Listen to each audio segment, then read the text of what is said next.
Hello everyone, welcome back to our channel Login 8. In this video, I will guide you on how to create a challenge on Strava.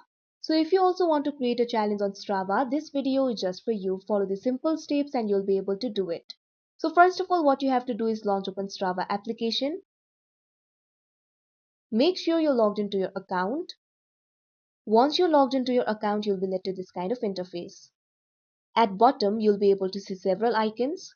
All you have to do is tap on the groups icon. Now you'll be led to this kind of interface. You can see three options over here: active, challenges and clubs. You'll have to go to the active interface. Simply tap on the active option.